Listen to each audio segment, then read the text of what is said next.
Good evening, citizens, council, and staff. I call the City Council meeting of July 18, 2017 to order. Clerk Hefner, could you call the roll?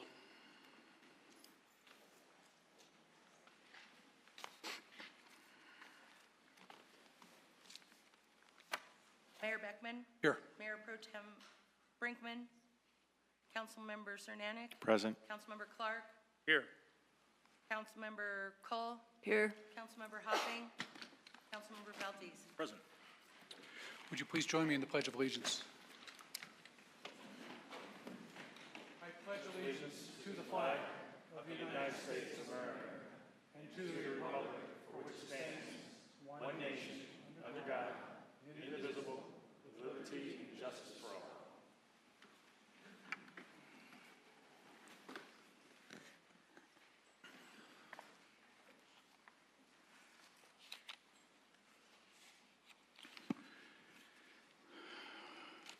We have an agenda that's been posted and presented to City Council. Are there any changes or additions to the agenda?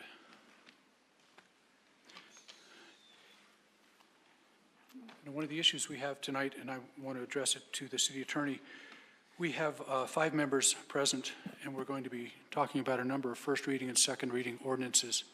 I want to make sure I understand what a majority vote would be with only 5 present, and my understanding up on the dais was it would take 4.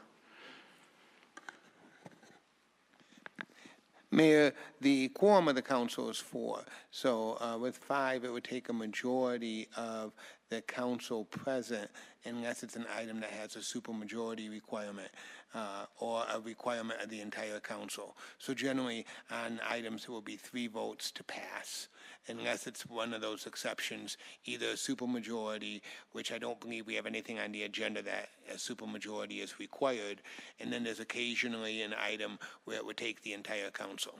Okay, go ahead. We're thinking we're having some discussion about it before. Yeah, I think for ordinances require 4 affirmative votes to pass. It's one of those items that has a special number on it in the charter. Mayor and council. So I'll tell you what, would you all check while we proceed with the agenda Let me and go make sure back when and we I'll get even to take that? a look and confirm that. Okay, thank you. Mr. Mayor, while they're checking, maybe you'd tell the folks that normally we don't operate in the dark. Well, that normally. So for the people in the room here, apparently there's been a power surge of some kind in the lighting circuit. It appears not to have affected the ability to put things on the screen, up on the television, or to be able to use any of the audiovisual equipment. But it does mean that the center sets of lights are only able to come on this bright. And we apologize for that. We have no idea what that looks like to the folks at home, but we'll do the best we can and get through it. There's no information that they're going to be able to fix it this evening. One question on that. Go ahead. So, for, clerk, so are we being recorded? Yes, sir? So that, but not televised? Yes, sir, we're being It is being televised as televised. well. Okay, cool. Thank you. The lights aren't affecting any of that. All right, thank you. You may not be seen, but you're being recorded. Say, who said that? So hopefully in the audiovisual person will let us know if we have a problem with that so we can make some arrangements. Because the video is part of our recording circumstance for memorializing this meeting. First reading. So this takes us now to the point of public comment. Public comment is an opportunity for citizens to come forward and address the council. If we have something on a public hearing tonight, public hearing is a quasi-judicial process, and if you want to have your comments made part of that process, I ask that you wait till the public hearing for that so that we don't confuse them with what right now is just an opportunity for the public to speak. And I don't know if we have anybody signed up. I know we have at least one person. We're getting organized here with some issues with just the power being out that have changed some things.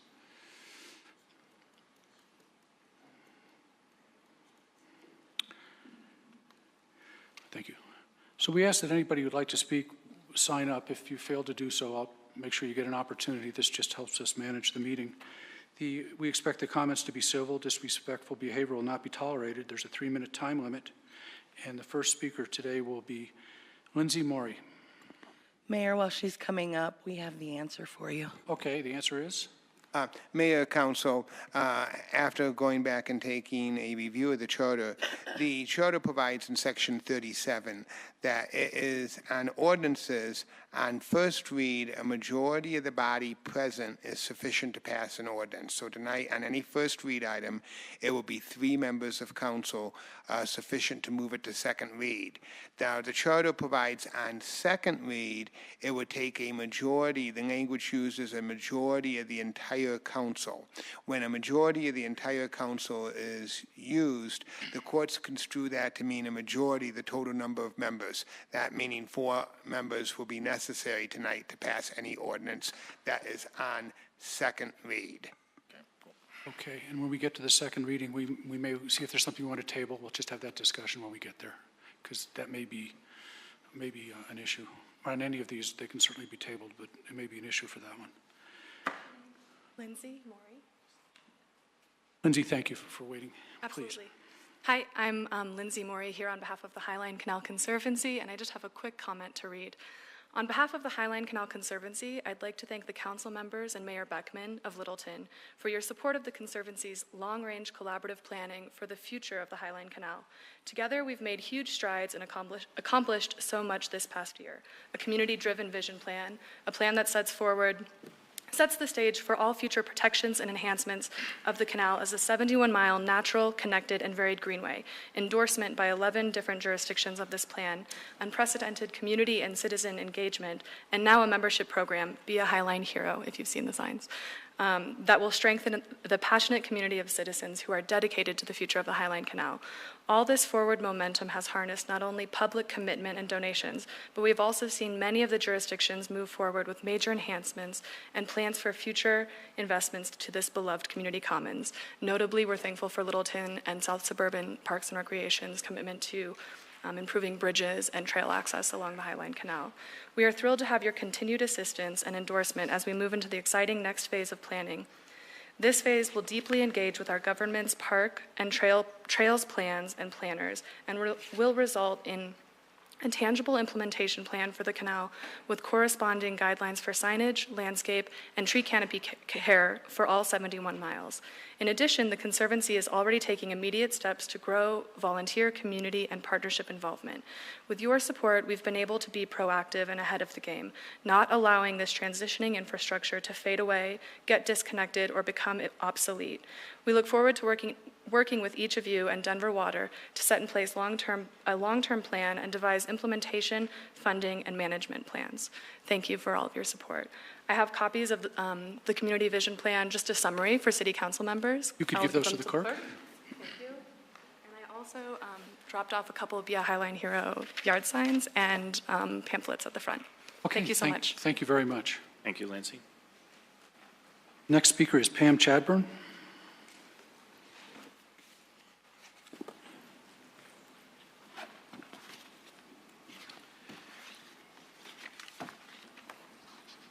Good evening, Council. My name is Pam Chadbourne. I live a block and a half from here in District 1, so thank you for explaining why it's dark in here. I appreciate that's on the record. A couple of things. The first reading for Ordinance 19, which is a GPDP, General Plan Development Plan, for self-storage on Santa Fe in a very narrow lot. I wanted to mention a couple of things from the Planning Commission meeting. The vote was 5-2, and the 2 commissioners who voted against it brought up what I thought were compelling arguments, and I'd like you to be sure that you're aware of them.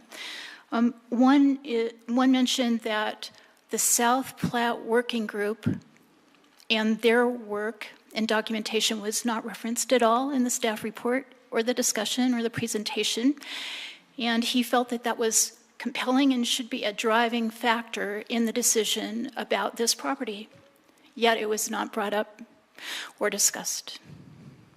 And I wish, I believe that Councilmember Brinkman is that liaison, I'm not sure, but so that I think should be important to the council. Even though the Planning Commission doesn't have that liaison, the council does. And also the other member who objected mentioned the comp plan and how the vision, the primary vision, was to make the plat a cornerstone of Littleton, a primary place for vitality. And is a storage unit on that vital? It doesn't seem to fit with what we thought our vision was. For people who can stretch the words of the comp plan, that leads me to maybe my second topic, which is we have a vague and ambiguous citywide plan. And when there's ambiguity in a requirements document, that is a failure unless we've discussed why we want ambiguity in certain areas. But otherwise, there should not be ambiguity. The comp plan is your contract with us, staff's contract with us, the citizens, so we know what you're going to do. And if a board or commission or authority acts differently from that, then we can respond to that. But otherwise, we think we know what's going to happen. Both sides know what to expect. It's not right that 4 people on a board can change the character of an entire district. So I think our planning process needs some work. And my final comment about that is we need public works, economic development, and community development input to develop a plan. It's like a puzzle, and you need all those pieces. So our departments don't matter in this process. We need the information to develop the plan. Thanks very much for your consideration. Thank you. I don't have any other speakers who have signed up for this public comment period. Is there anybody who would like to address council? I'm not seeing anyone.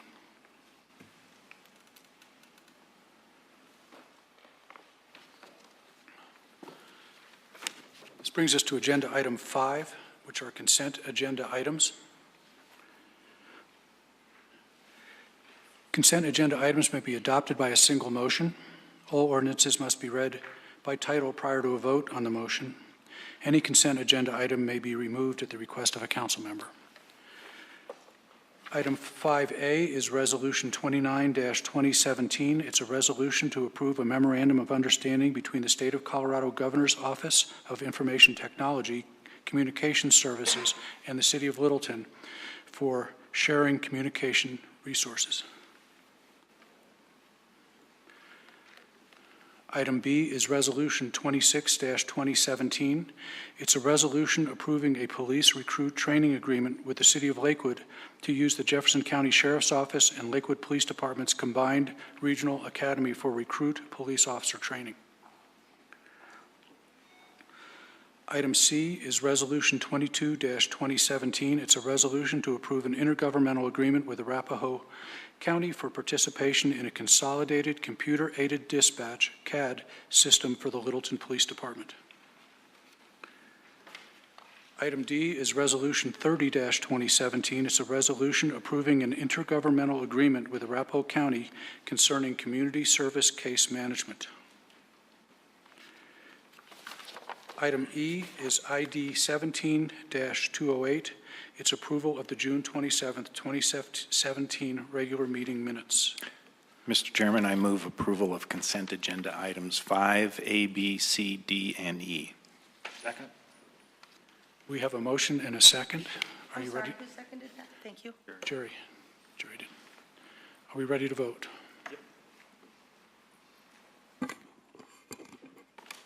The vote is 5 in favor. The motion carries unanimously.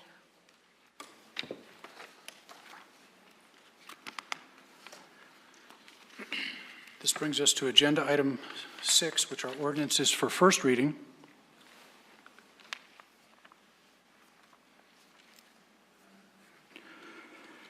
And as the city attorney told us, this will require the simple majority of the 5 council members, 3 votes, in order to go forward. 6A is Ordinance 19-2017. It's an ordinance on first reading approving a rezoning of 6505-09 South Santa Fe Drive into the Santa Fe and Arapahoe General Planned Development Plan to allow for self-storage, garage condos, and a treatment facility with housing and mental health services. And Jocelyn will be the staff member presenting this.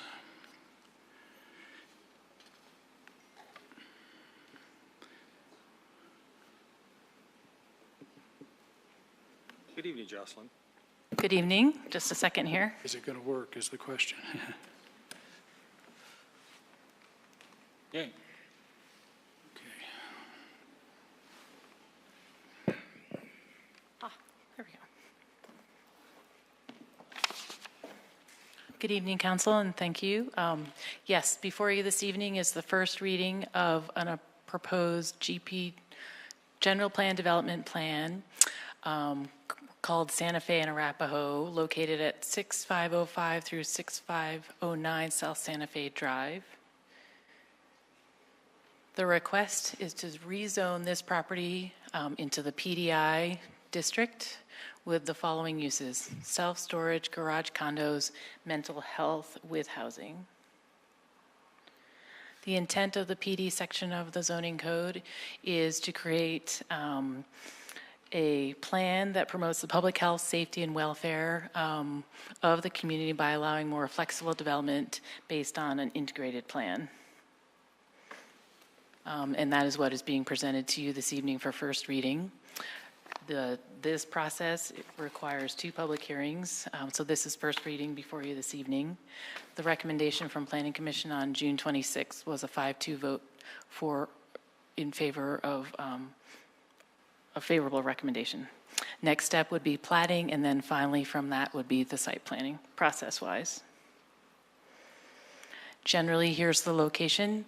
It's kind of hard to see, but it's the red/orange/brown areas. The proposal consists of 2 separate properties right now. The first one, Sutton property, and you can see that acreage above you, or excuse me, on the top there. And the second one is the Arapahoe Mental Health property, and you can see that's the second acreage. So the total is 6 generally acres. So that does meet the minimum lot size for rezoning.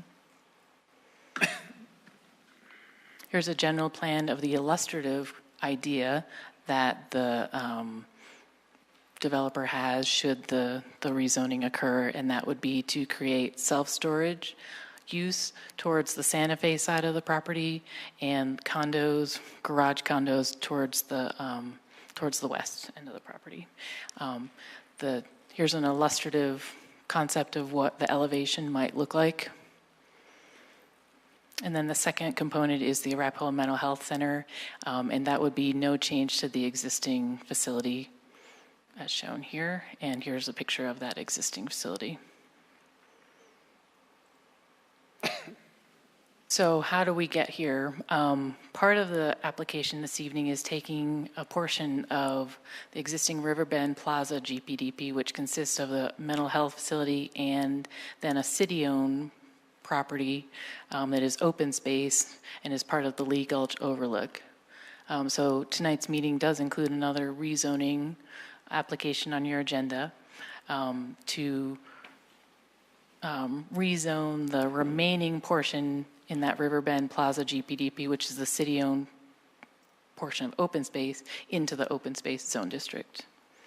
And that would allow this current request of the Sutton property and the Arapahoe Mental Health property to be combined into the PDI.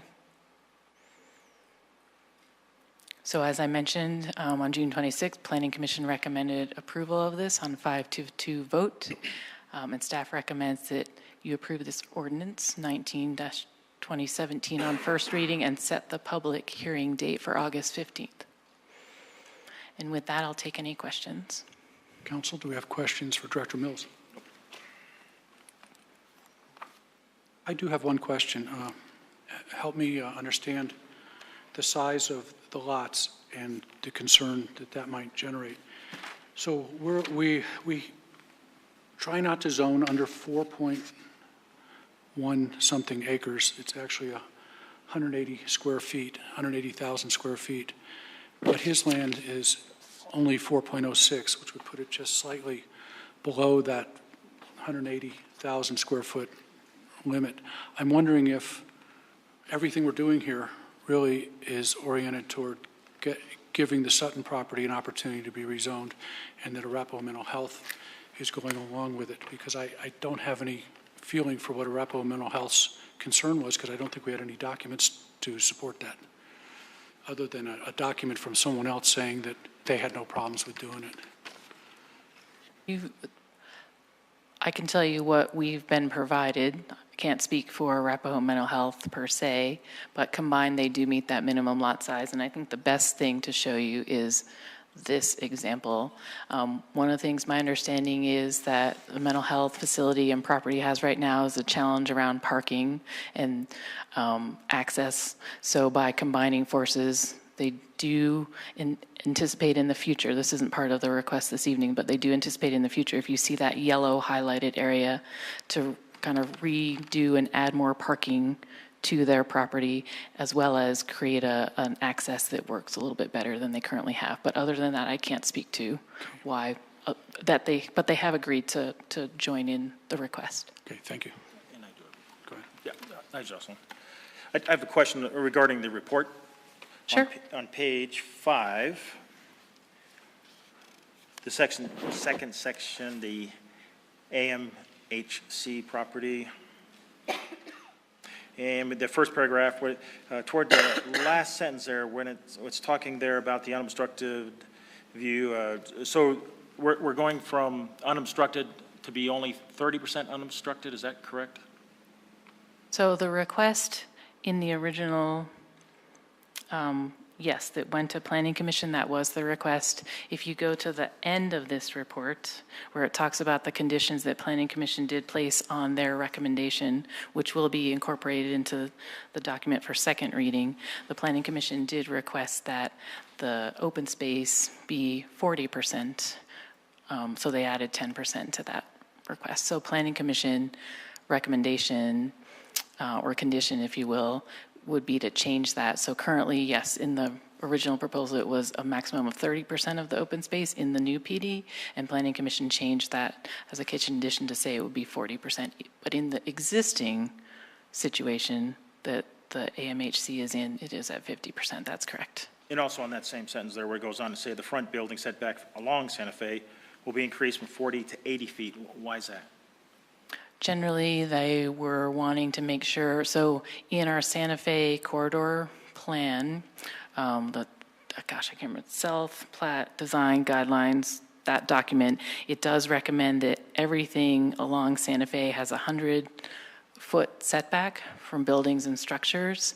And so that part of the AMHC, they wanted to just let future development or whatever needed to come forward to also adhere to that general boundary. So it was adding that condition themselves into the request.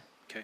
And then my last question then would be on this proposed storage uses. The last sentence of that first paragraph there, where the plan proposes a limit of 800 self-storage unit, 800, or I know we're talking different sizes. Maybe that's one for our applicant, but 800, is that a correct number? That's a very good question. I am not sure. Can you hold on one second? Because this is a joint presentation with one of the planners in my office. Yes, that is their request, is 800.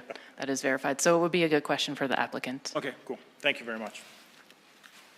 Any additional questions for our staff member, Director Mills?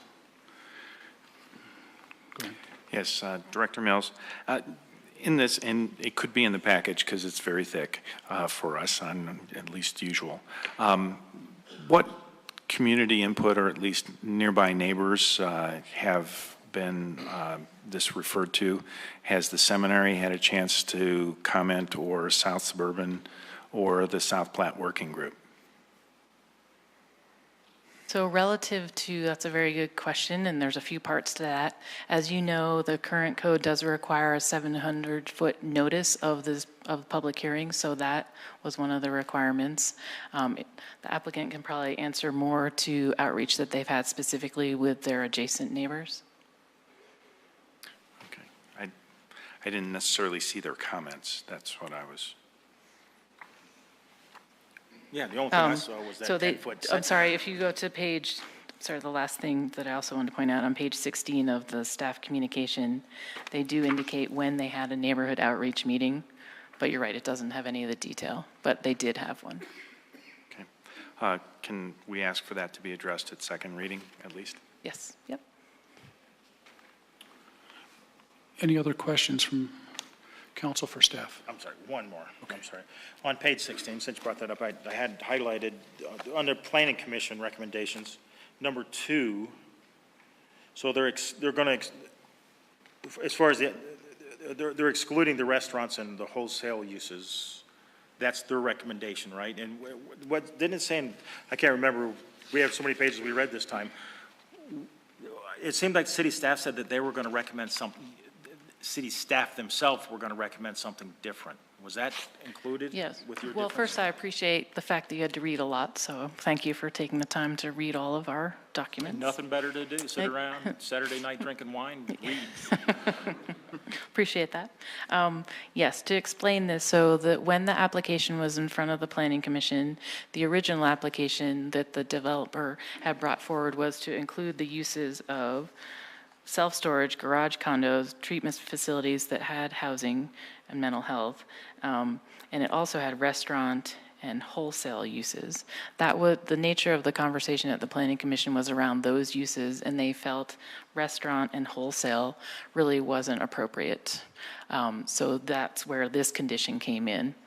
Then staff, what we wanted to do to further clarify the recommendation from the plan, or this condition from Planning Commission, because in the PD document plan set itself, it had a statement relative to the existing use. So the existing zoning is RE of the Sutton property, and so the developer and the property owner had wanted to continue to have that use be allowed up until a building building permit is potentially pulled for self-storage or garage condos. So staff's recommendation is just to clarify that that is still the intent, and just to make sure that the Planning Commission conditions were clear, and this was also clear. And it is currently allowed though, right?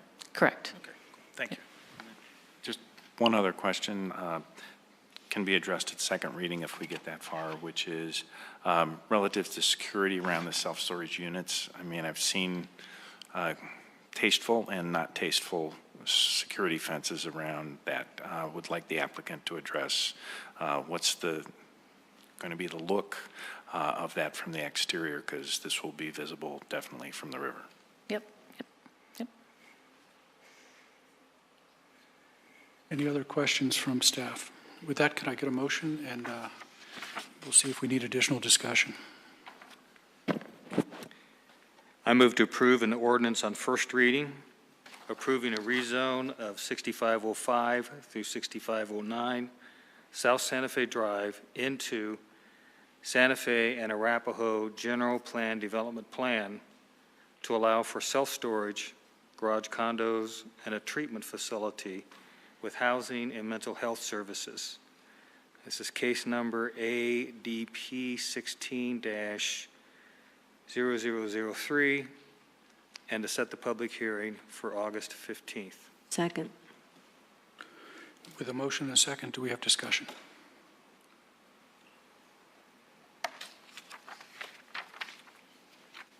No discussion? Ready to vote? The vote is 5 in favor.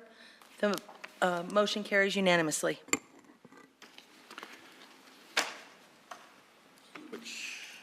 Thanks. This brings us to agenda item B, ordinance 20-2017. This is an ordinance on first reading approving the rezoning of the Lee Gulch Overlook Open Space and Trailhead Track C from PDR to Open Space OS Zone District. Jocelyn Mills will also be presenting this.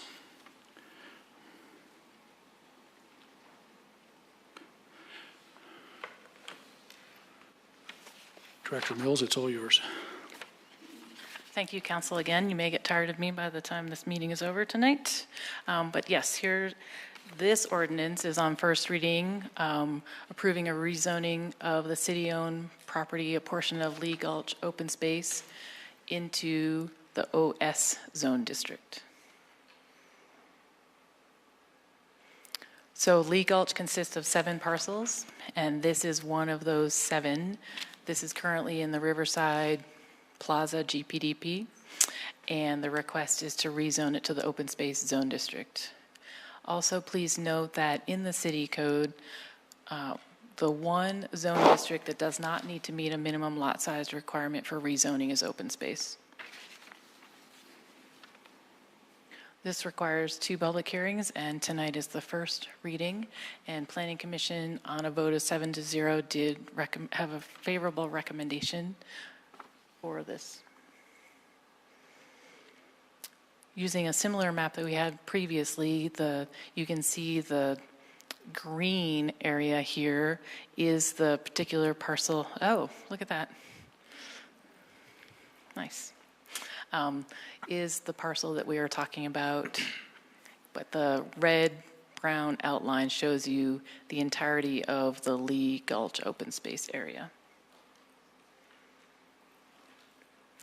As I mentioned earlier, so the green portion is what we're talking about to rezone that into open space, and that is assuming the other application moves forward, and shown here is the orange part, or red, if you will, that's the Arapahoe Mental Health property. And again, on June 26th, Planning Commission had a recommendation of approval to council of this application on a 7-0 vote. And with that, we recommend approval and for you to set the hearing date, the second reading, on August 15th. And I can take any questions. Questions from council? Jocelyn, I have one question. Is this, if this is the space that includes the small trailhead parking space at the top, and then it curves down along the gulch, is the parking lot included in this? I don't believe the parking lot is included in this particular area. If you see, you can sort of generally see there's the Lee Gulch overlook, right, and the green highlight is the area specifically that we're talking about this evening. So when the city worked on getting that for open space, we worked with South Suburban, and I think we split ownership up on the top of some of that for some reason, and that was back a couple of years ago. It might be worth bringing that piece of property into this too, because I don't know how that was zoned. Just a point of information. Okay, well, we can certainly bring all that detail of who owns what with the rest of Lee Gulch for the next second reading as well. Thank you. Any other questions?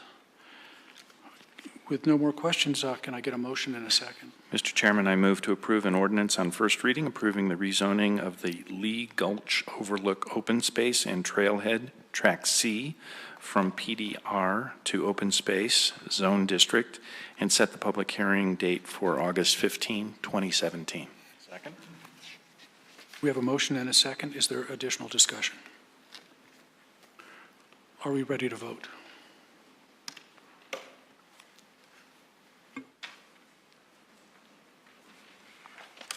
Motion carries carries unanimously.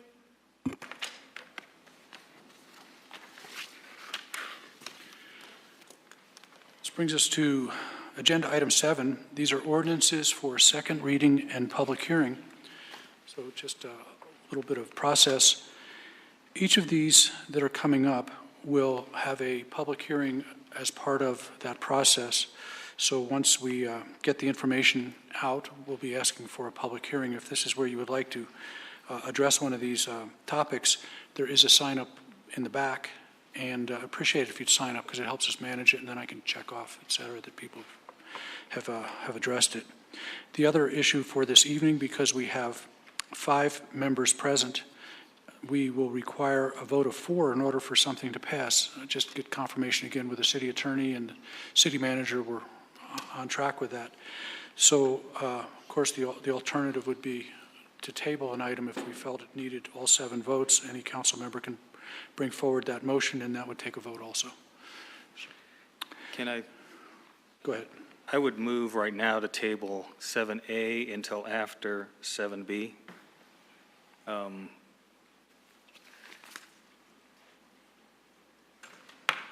I on the right page? I hope so. I don't think so. Pardon? Maybe it's the business item. Is it the business? Yeah. I'm not sure. I don't know where you're going for sure, so. Yeah, we're on 7A, right? 8A was the, is that the part you're looking at? Well, 7A is ordinance on second reading, and word 7A is for the Southbridge Plan Development. The Inglewood folks are here. I don't think that's going to be controversial. We can get them out of here. They don't have to sit around while we go through a zoning hearing. I understand. It's items B and C, really, that Englewood folks would be addressing, and we could have those become, Yeah, so I propose and make a motion that we table 7A until after 7C. Second. Actually, until after 7D. Because there's no point. Is Tiffany here? Councilman Clark, I believe the actual form of the motion would be a motion to change the order that items B, C, and D be heard first, and then A would be taken up Sounds good. at the conclusion of D. So moved. okay. Second. And it's an agenda item change too, but we're past that point in the agenda where we discuss that, so tabling would be a better way to. Yes. to My move my this. concern with table is table usually means that you're taking the item off and killing it, and I don't think that was the intent. Right, we don't want to, the date certain is tonight, but would it be better, process-wise, just to make an to amend the agenda at this point? No, I think I'd accept the proper way to do this would be just to entertain a motion to adjust the order, and then that way the chair would proceed with B, C, and D, and then return back to A. So we have a motion and a second to do Yes. that. Are you ready to vote? Yeah.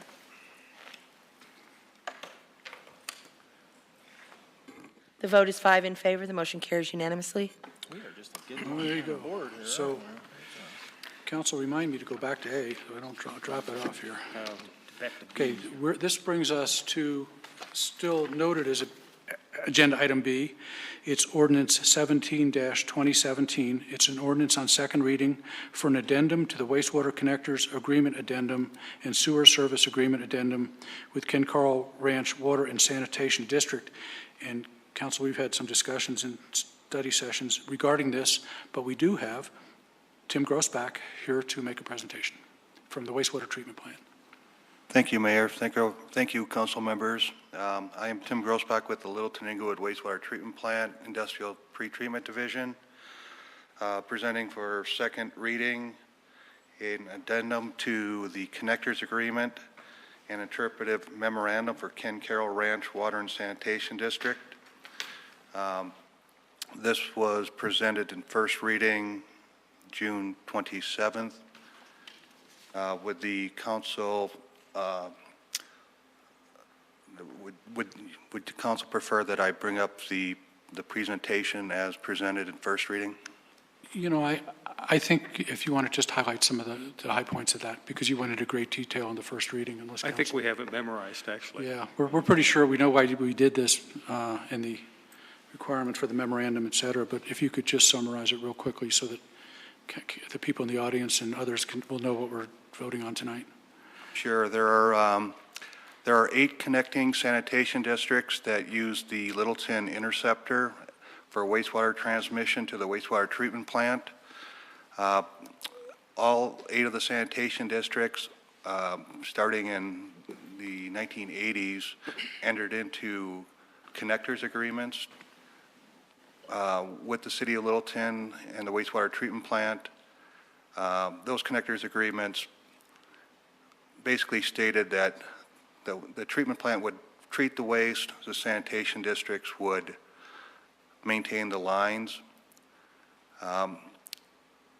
The wastewater treatment plant pretreatment division was audited by the EPA in 2014, and the EPA deemed that the connectors agreement did not contain enough legal authority to implement fully the federal pretreatment regulations. So addendums were crafted, which basically outlined the responsibilities of the sanitation districts and the wastewater plant and the city for regulating wastewater discharge from industrial users. 7 of the 8 addendums were presented and approved second reading in May, and this is the final one, the Ken Carroll Ranch Water and Sanitation District. and the district had requested that we include an interpretive memorandum which more clearly defines some of the agreement language, and also had a few additional paragraphs which basically stated that the pretreatment division would provide notice to the sanitation district in as much possible in the event that we're going to do any inspections in their district, or if we were going to take any enforcement actions against any of their industrial users. Thank you. Does council have any additional questions? This is one we've been through a few times. Yeah, I'll just ask the city attorney, you've had a chance to review the explanatory memorandum. Okay with it? Yes, Councilman Semanek, members of the council, I've reviewed all of the documents that were part of the packet to council. I am okay with the interpretive memorandum. This is a very, very necessary step to be taken in order for the city and these users to be in conformance with the Clean Water Act as amended. And certainly it's my recommendation that council proceed in this regard. Thank you. Thank you. Any other questions for staff or for Mr. Grossback? No, thank you very much. Okay, thank you. That's it. Because this is a ordinance on second reading, we have a public hearing. I would like to open the hearing at 7:13. I have a sign-up sheet, and no one has offered to speak on this matter. Is there anyone who would like to speak? Sir.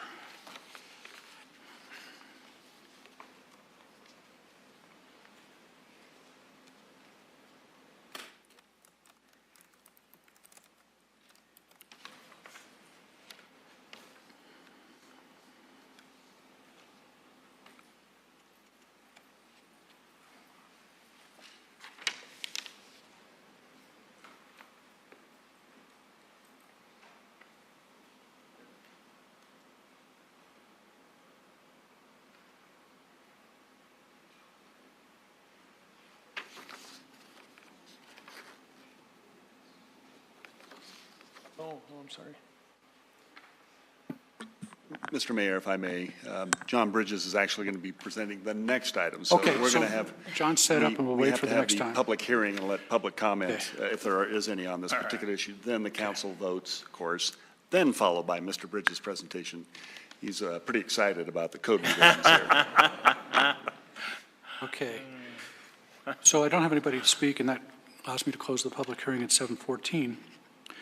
If I could have a motion and a second, we could proceed. Mr. Chairman, I move to approve on second reading an ordinance for an addendum to wastewater connectors agreement and sewer service agreement with Ken Carroll Ranch Water and Sanitation District and approve the interpretive memorandum hereto attached as Exhibit B.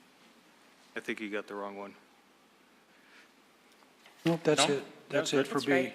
I second. It's agenda item B. I've got the wrong one. There you go. It was Second. your idea. Yeah, sorry. Second. We have a motion and a second Dark earlier. on ordinance 17-2017. Do we have additional discussion? After all that, did Jerry second it? Yes, I He did. did, he did. Ready to vote then?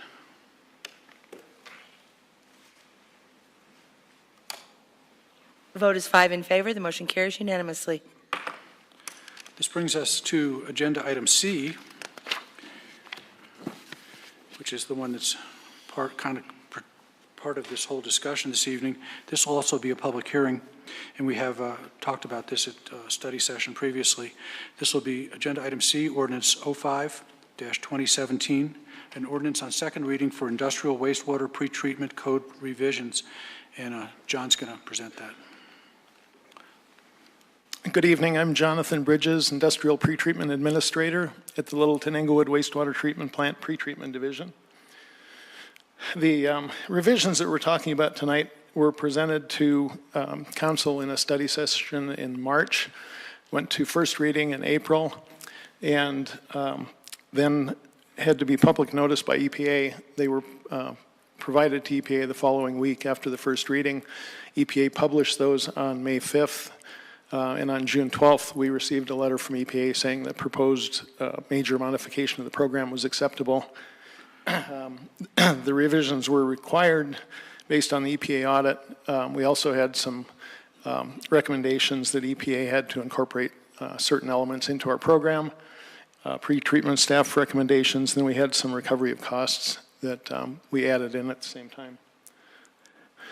The code revisions mirror the Englewood Municipal Code revisions. They were presented consecutively one night after the next between Littleton and Englewood. They've all been reviewed and approved by the city attorneys. They were approved by the Englewood Water and Sewer Board as is required with their protocols, and then ran past the supervisory committee for their approval as well. They were presented, as I said, March, April, public noticed and approved.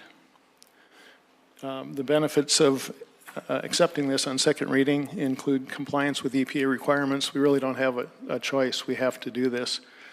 They result in increased efficiency and regulatory flexibility of the industrial pretreatment program at Littleton Englewood and offer an opportunity to recoup some of the program costs.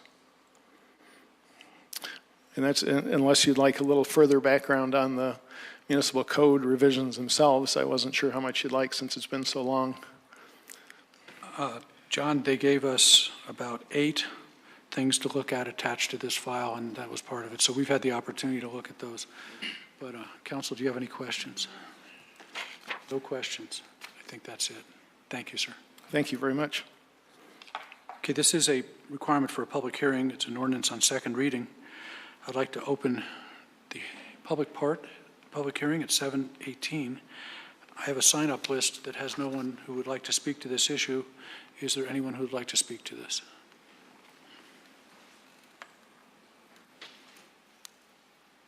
With that, I'm going to close the public hearing at 17:18 and looking for a motion in a second. Mr. Chairman, I move to approve on second reading and public hearing the ordinance amending the city's wastewater utility ordinance regarding the industrial pretreatment program. Second. We have a motion and a second. Is there additional discussion? Are you ready to vote? Yep.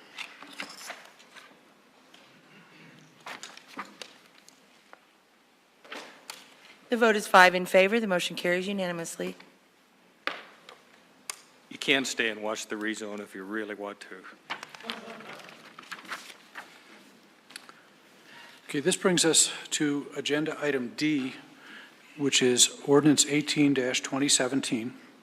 This is an ordinance on second reading, amending ordinance number 21, series of 2016, known as the annual appropriation bill for all municipal purposes for the fiscal year beginning January 1st, 2017 and ending December 31st, 2017. And just to refresh your memory, we've talked about this at study sessions and previously at first reading. Finance Director Hooton is available if you'd like to ask some additional questions. Do you have any questions for her? With that, because it's a second reading, I have a public hearing. I'd like to open the public hearing at 7:20. I have the roster and no one has signed up to speak to this issue. Is there anyone who'd like to speak to this issue? With that, I can close the public hearing at 7:20. May I have a motion and a second? Mr. Chairman, I move to approve ordinance 18 on second reading, amending ordinance number 21, series of 2016, known as the annual appropriation bill for all municipal purposes for the fiscal year beginning January 1, 2017 and ending December 31, 2017. Second. We have a motion and a second. Is there additional discussion? Not seeing any. Are you ready to vote?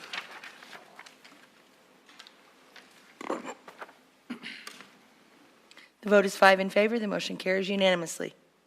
Mr. Chairman, you asked for a reminder that we're going back to item 7A. Thank you.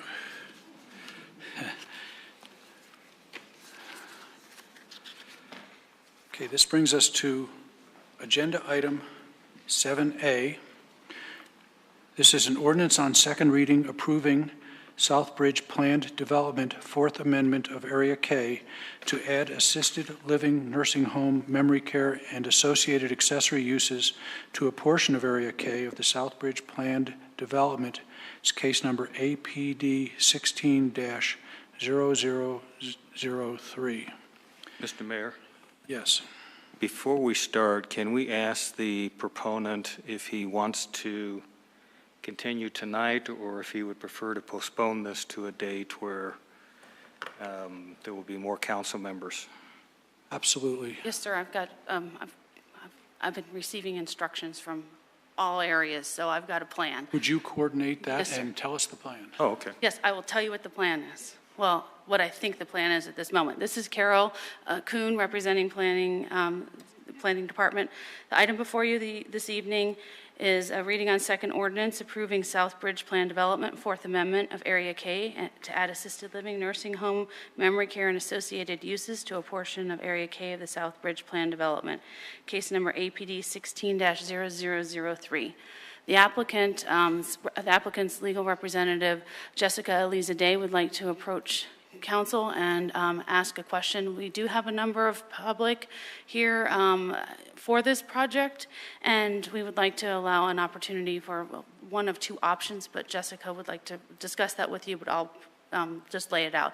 Staff could make the staff presentation, and then we could continue and give the public an opportunity to speak that are here, and then we could continue the item, or we can continue the item right now. I'm going to leave that up to the applicant to present her thoughts on that, if that's the pleasure of the council. Would it make sense to take about a 10-minute recess? It's right coming close to a recess time, and let the attorney talk and see perhaps if there's some issues that would be just better handled with us not being on the dais. Council, we can certainly, if council desires to take a recess, we can certainly do that. I think the applicant's concern is that a number of the witnesses that they have here tonight won't be present at a subsequent meeting. And so then, because this is a quasi-judicial action and council is limited to the items within the record, the concern would be that that testimony which would be relevant to your consideration won't be available at a subsequent meeting. Now, one option would be for council to have the staff presentation open to public hearing, take the testimony, and then before a motion is made, entertain a motion to continue. That certainly would have this testimony within the record. But I think that is the applicant's concern, and the applicant can certainly address that if they disagree. I'm okay with either way. The disadvantage to that is you have two council people that won't have heard it here in the meeting. They obviously have the choice of viewing the video of it. So if it's okay with the chair and the other council members, could the applicant approach and kind of give you their quick thoughts on this? Is that okay? I'd like to do it during a recess if we could. Just Okay. But so addressing the point that Mr. Clark just mentioned, with two council members not here tonight and unable to ask questions. They would not be able to ask questions, obviously, of these, the individuals who provided testimony, but they would have the ability to watch the video and consider the testimony given in this hearing tonight as part of their deliberations. And so the fact that they would not be here to answer questions, it's well established under Colorado law. There's been a number of zoning cases where council members who have gone back and reviewed the record have participated in the vote, and that has generally been upheld. So that would certainly be an option if the council wished to consider it, would be to allow, or that we can take a recess and the applicant's lawyer and myself can talk about any other options that they might want to consider. I'd still like to make sure, talk about the options, because what we would like to do is come up with the best solution, and maybe you all talking together might find something. And then we can be advised what alternatives you have, and we can make a decision. I have 10 people who've signed up to talk, so potentially that's 10 people that might not be at the next hearing, and there may be others who missed the opportunity to sign up that might want to. So it's 7:26. Let's take a 10-minute recess. We try to take one somewhere between 7:30 and 8 anyway, so this is about the time before we go to a long hearing. So we're in recess for 10 minutes. All right.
So we just ended a brief recess, and during that recess, we asked staff to talk to the applicant and see what the request was that they were going to make. And so we have Carol Kuhn back on behalf of staff. Good evening again. I'd like to relay back to council what we discussed with the applicant, and if that's what council wishes to proceed with, we would like to move forward. So what we've discussed with the applicant is a request for council to consider an abbreviated staff presentation, very short. The applicant is offering to waive at this moment their presentation and continue that to a full presentation, a full staff presentation, a full applicant presentation to August 1st. This evening, though, after following the brief staff presentation, allowing the public hearing to be opened and let anyone wishing to speak on this matter come forward, then council would recess the public hearing portion, leaving it open and continuing the entire matter to August 1st to a date certain. The other request on the table is also the final plat would also follow this. We would just ask for a continuance for that since they go hand in hand, and there is a condition of approval in the final plat that relies on this PD amendment. Is that, which is 8A. 8A. Okay, I think I understand. One question would be at the when we were to reopen this matter on August 1st, would there be a public hearing still in process, or would we have completed that this evening? Mayor, Council, based on the staff request, the public hearing would be recessed. So you'd be taking this testimony, and at the August 1st meeting, you would reopen this public hearing to take additional testimony. It wouldn't be an entirely new hearing. It would just be a reopening of this hearing based on the recess tonight. Will that require a motion? Yeah, what I would recommend is at the end of this, that there be a motion to recess the public hearing until August 1st, 2017, and to continue this item until August 1st, 2017. When this item comes back up on that date, the mayor would then call the item, there'd be a full staff report, a full applicant report, and the public hearing at that point would be reopened and additional testimony taken. And the testimony tonight, together with that testimony and all of the other attached documents, would form the record that you would consider in your quasi-judicial adjudication of this matter. Okay, thank you. So at this point, then, we're going to have the presentation from Carol Kuhn, which is somewhat shorter, and then I will open a public hearing So right after that. I have a question. Yes, ma'am. I'm not real comfortable with doing it this way, but so here's my question. So if we get the presentation piece tonight, then we continue. So anybody coming in August would have to go back and look at what got said already. But they're going to do a full presentation, staff presentation, at the August 1st meeting, and a full applicant presentation at the August meeting. All I'm going to do is set out where it is in the world in Littleton, what the request is, and then open it up the public hearing if it's to the pleasure of the council. Just, you need to know where it is in space and time and in the world, which is fact, and that's all I'm going to present to everyone. Councilmember Cole, I think the point you're trying to get at is that for the council members who are not present tonight, because this is a quasi-judicial matter, they would be able to go back and look at the video of all this testimony, and like in any quasi-judicial matter, my advice to you would be that you would consider the entire record, and my advice to the council members who are not present tonight would be that they would consider the entire record as part of their adjudications. Yeah, I guess my concern is equally for the citizens to have the same sense of exposure, discussion, whatever.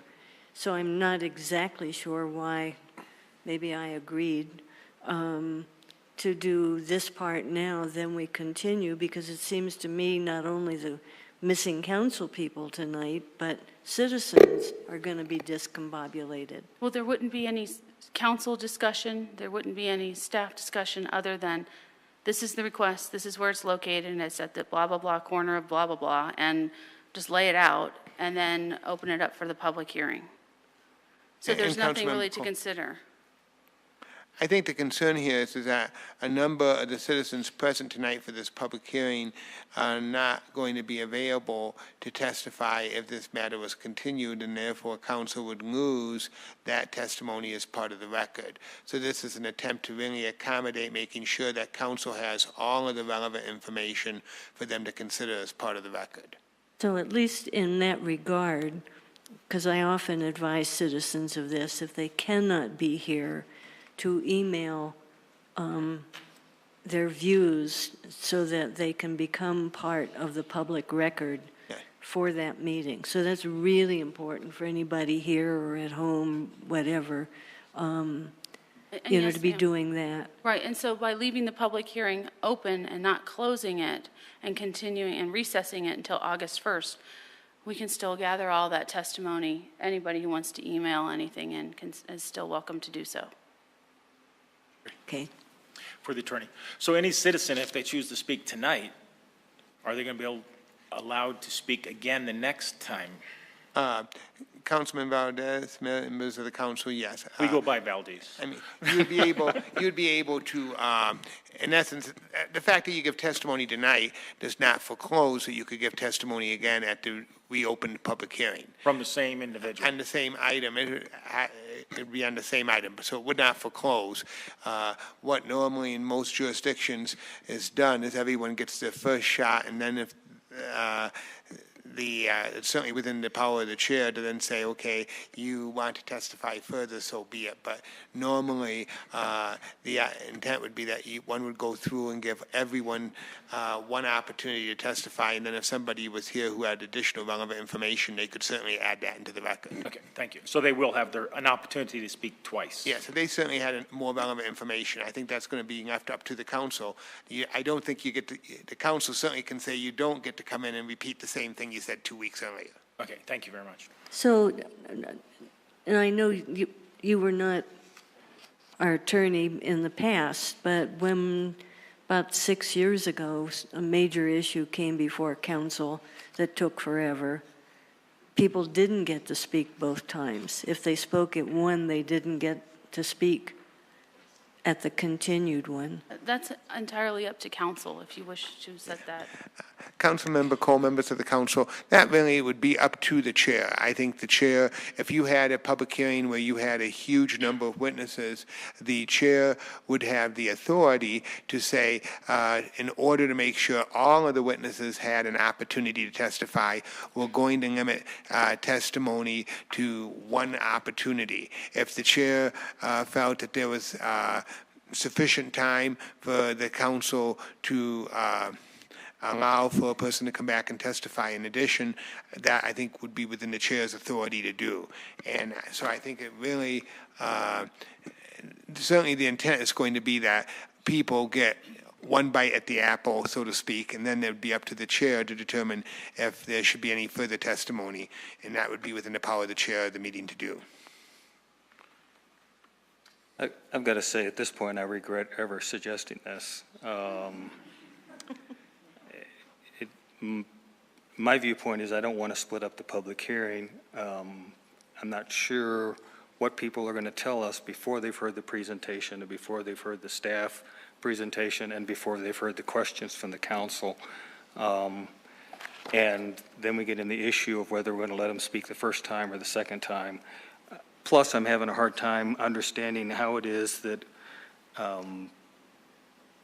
that the applicant knows that all of their public testimony is not going to be able to make whatever meeting we schedule this to when they don't know what meeting we're going to schedule this to.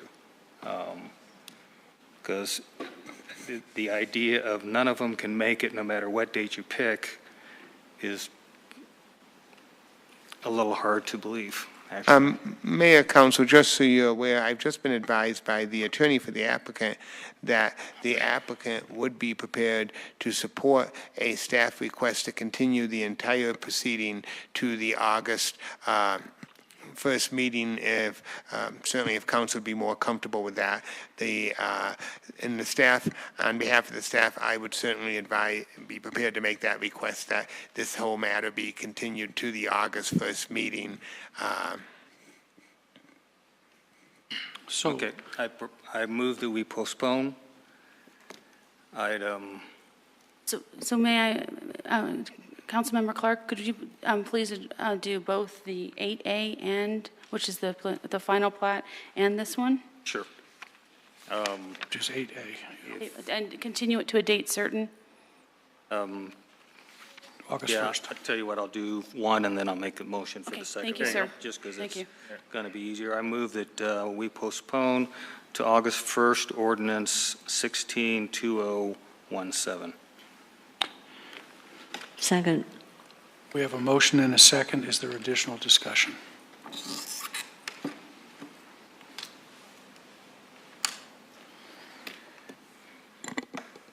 The motion is 5-0. It carries unanimously.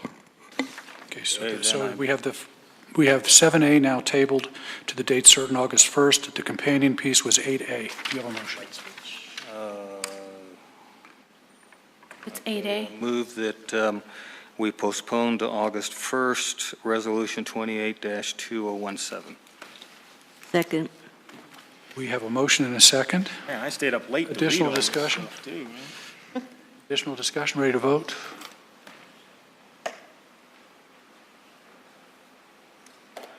Vote is 5 in favor. The motion carries unanimously.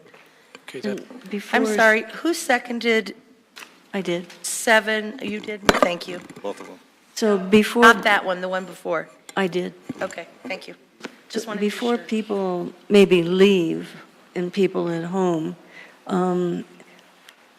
everyone would have an opportunity to email comments too, if they cannot, as always happens, and then they become part of the public record. So you can email to anyone or all of council, and we forward them to the city clerk for inclusion in the public record. So if by some chance, And I would suggest they might just send it to Wendy to begin with. well, some people feel comfortable with Right. individual council people, so. okay, so we have for the clerk, we had the sign-up sheet for tonight. We want to make sure that's part of the record. I have that now. That's the only one that had sign-ups on it, so. And that takes us to, make sure I'm correct, but it's going to be 8B. Yeah, it is. So, thank you to the public who came tonight, and I'm sorry that you were unable to testify. I'm willing to pick a different date if that's what it took to get them here, but No, you should just stay out. You messed it up enough. Okay, so now we're moving to agenda item 8B. This is a resolution, number 27-217. It's a resolution approving Plat 56 Final Plat and Subdivision Improvement Agreement, 5,000 South Prince Street, and a portion of 4,900 South Prince Street. The staff member to present today will be Director Mills.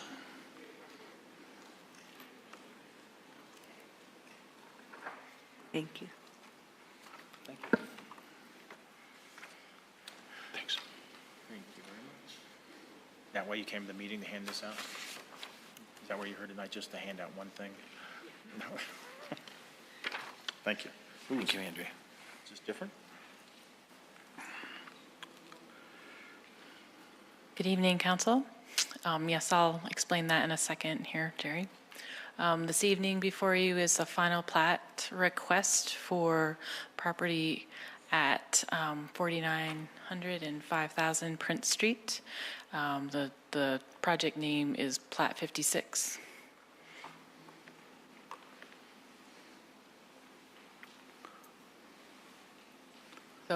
just stepping back and process-wise, the general plan, development plan was an amendment, and that was approved by City Council on November 15th of 2016. Part of that amendment is that the property was in the PD, so the Walgreens property, here, let me get a picture. I'll come back to this. So here's the site. So this property is in a planned development with the Walgreens property to the south and the apartments to the north. The amendment to the GPDP that you approved in November was a request. This site was originally zone PDC. The request and the approval in November was to change that to PDR. So that, it's right here. That was what was approved in November. The one thing that came to light recently, as in today, is that the code does require that that needs to be recorded, that amendment to the GPDP. That, in fact, has not occurred. So the resolution that was handed out to you just momentarily ago includes a condition that this amended GPDP be recorded before this final plat is also recorded, assuming you approve it. So process-wise, the GPDP came in November, subdivision, and then the next step in the process would be the site plan.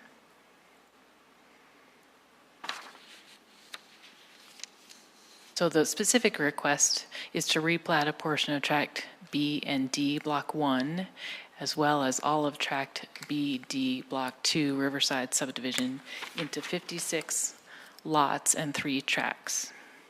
The maximum density allowed per the PD plan is 19 dwelling units per acre, and the final plat is in conformance with the requirements as it proposes 56 units.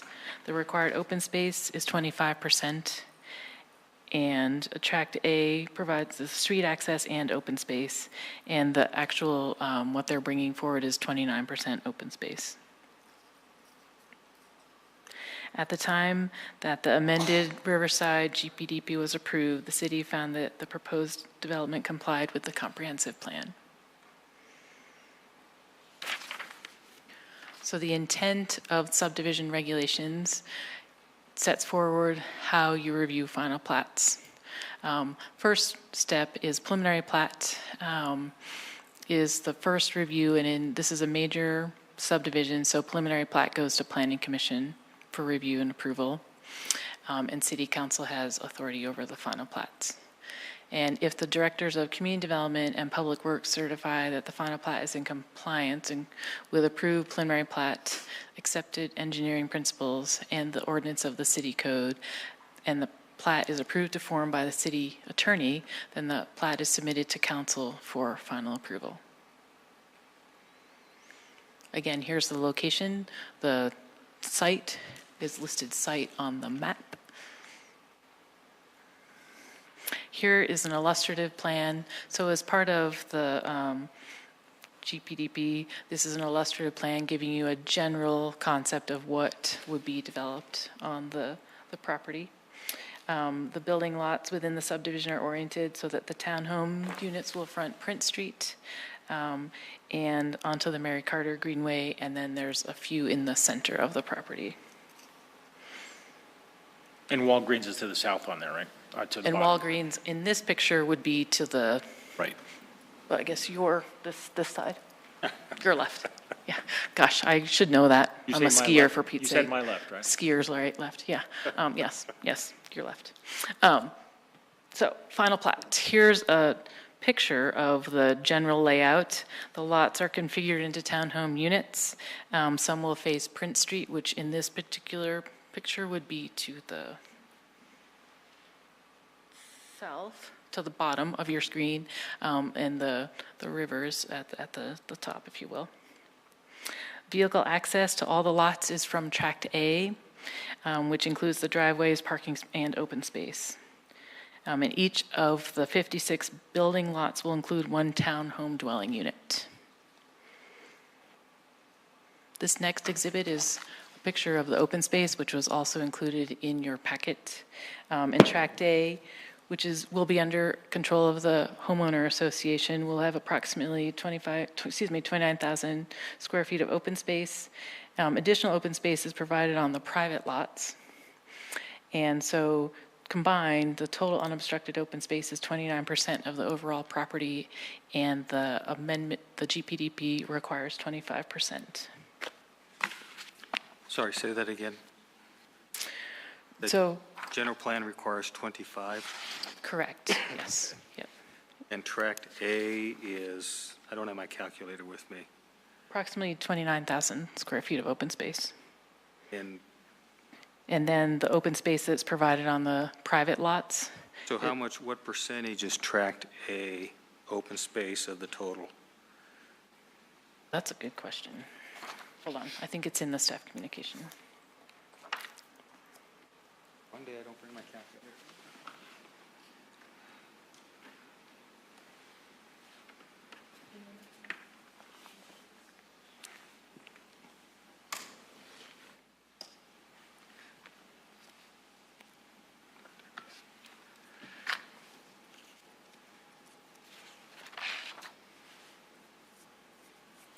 Gary, would you do, You know what, I'm going to have staff look for that while I continue, if that's okay. And if nothing else, we can also ask the applicant. okay, it's 130,577 total. And 130, what, one more time? 130,577, Okay. 29142, what percentage that is? Let's start from scratch. What number do you want me to do again? Sorry.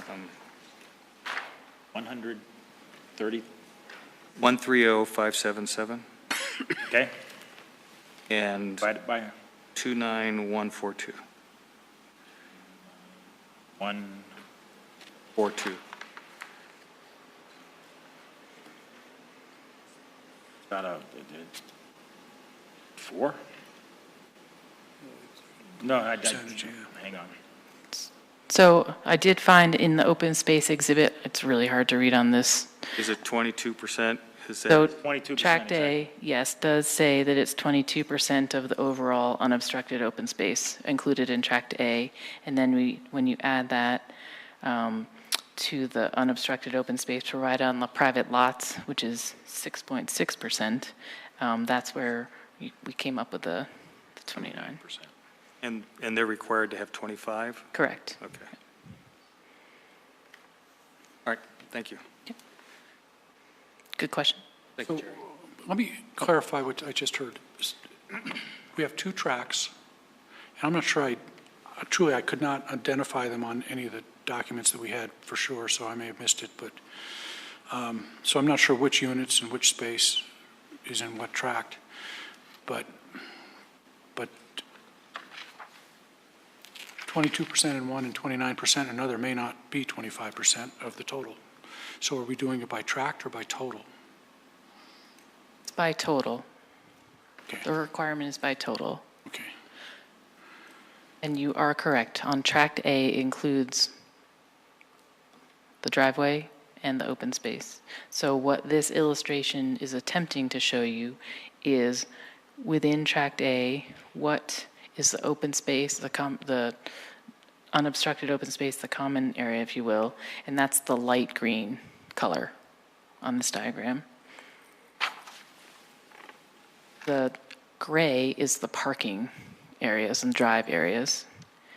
And then the other portion indicates the private lots. So the white is the building envelopes, if you will.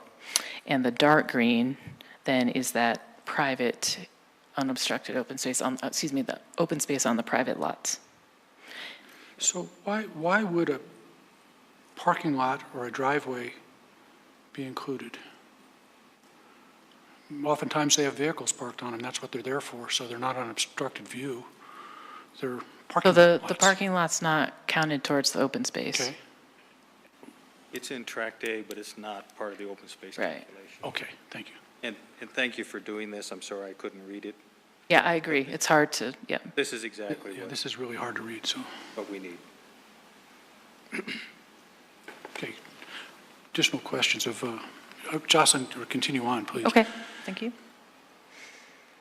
So this is just a quick overview of the analysis of what we have to do to review to bring this forward. And as I mentioned earlier, as long as Public Works and Community Development Directors go through this list to verify that this application has met all of those, then it is submitted to you for final approval. So in this case, it is found to meet all of these requirements. So more detail here, meets the requirements of the right-of-way locations. Oops, let me go back to my presentation here. It's not within a 100-year floodplain, and the streets are proposed to be private within the subdivision. The code does allow private streets as long as they are a closed loop or dead-end system, and this is a looped system. There is a note on the plat that would allow for emergency access across Tract A on the private streets, so that is also covered. It also meets the requirements for the drainage plan and civil construction documents. Public Works did review that, and you do notice that there is a condition in the resolution about a specific detail around an interceptor, which as of earlier today has been satisfied, but just so you know. There is a temporary construction easement between Plat 56 and the Walgreens to the south for the construction of Plat 56 public and private improvements. There's also an existing easement for public improvements along the property line for the stormwater conveyance. It does meet all of the requirements regarding the site improvement plan. Public Works and the Attorney's Office has reviewed that. That was an attachment to your staff communication. There's also a performance bond that be held by the city and released after the final installation and inspection of the site improvements.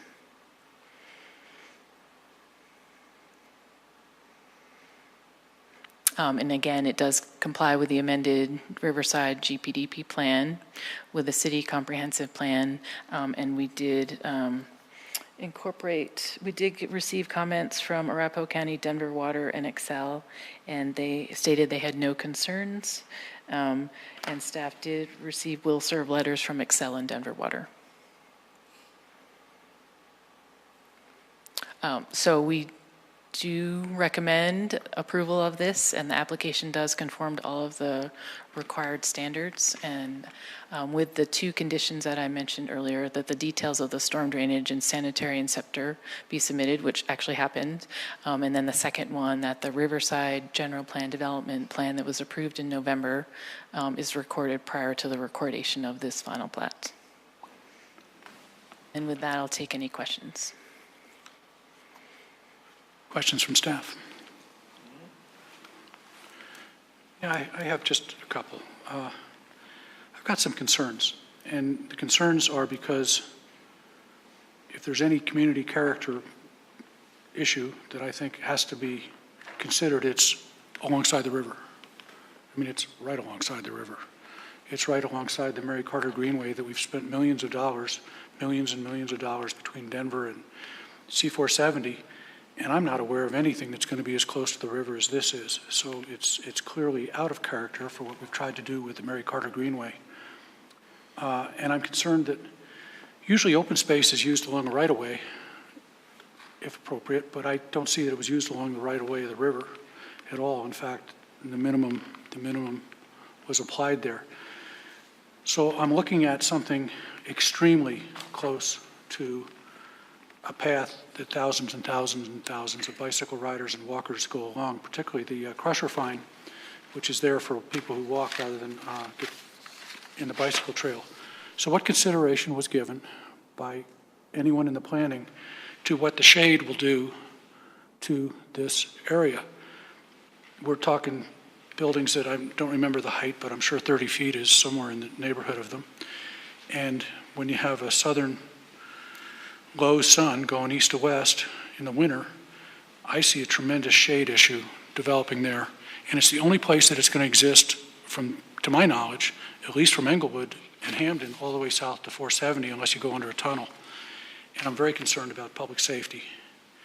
And I think that needs to be a concern here, and I don't see it expressed, and that is clearly a character issue for the city. And then I'm also concerned when I look, so I'm going to ask you about that. And then I'm also concerned because, I mean, I understand that open space is something that people like to play with the numbers and figure it out and work it in. But going back to the premise of open space, it's because it's a good planning tool. When you're putting density into an area, it creates quality and character and place for the people that are living there. And I don't see the place. I don't see the place in this development. And my experience has been with the other developments that we've looked at. There was always a central area, an opportunity for social gathering, something to do with shaded trees and those kinds of things. And I'm just not seeing that that's going to happen when the open space calculations go right up to the edges of buildings. And I'm not sure that they're not including spaces that really aren't really accessible and open, such as between townhouse sections or apartment sections. So I'm really concerned. I don't think this reflects the open space expectation in Littleton. So a couple things that I can speak to relative to that. You do have to remember that in Littleton's code, the requirement open space is for unobstructed open space. You really have to be aware of what that includes, because it's not generally what we perceive as, or in my opinion, open space being more lawn and trees. It does allow you to also have at-grade patios and other items like that. So that's number one. The second thing is at time of final plat, the requirement that city staff has to abide by in the code is what I was mentioning earlier, that it meets the requirements of that amended GPDP, and that it meets the technical requirements of public works and whatnot. And so those are really the standards that we're looking at this point in the project. What about the safety of the adjacent community resource and community treasure, the Platte River and the trail? And maybe the applicant can speak to this a little bit more.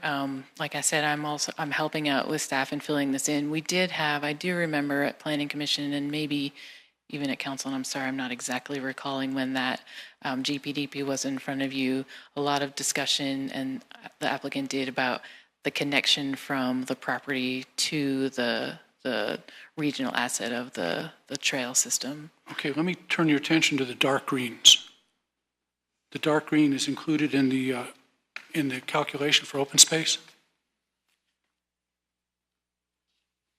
Who will enforce that these areas, which seem to be attached to living units, will be kept per the requirements of open space? I mean, these look like places people would put couches and chairs and tables and sun tables and umbrellas and kids' toys and whatever, and that to me is not unobstructed open space. And yet, I don't know that, how would that be enforced? So it will be the requirement of the department relative to making sure it meets the requirements of the code. And again, maybe I will see if I can pull up the definition of unobstructed open space to read that to you. But that would be the answer, that we'll have to manage it. At some point, there's some common sense that's going to have to apply to that unobstructed. Yeah. And I understand that there is a definition, but the reality is, if I can't walk through it, it's obstructed. Yes. I have some of the same concerns that Bruce does, but I think that the developer may or may not be able to answer them. So we'll let the developer answer them for you if you're not prepared to answer those. But unobstructed open space says an area upon which no structure may be erected or surface area utilized for storage or for vehicular movement or parking.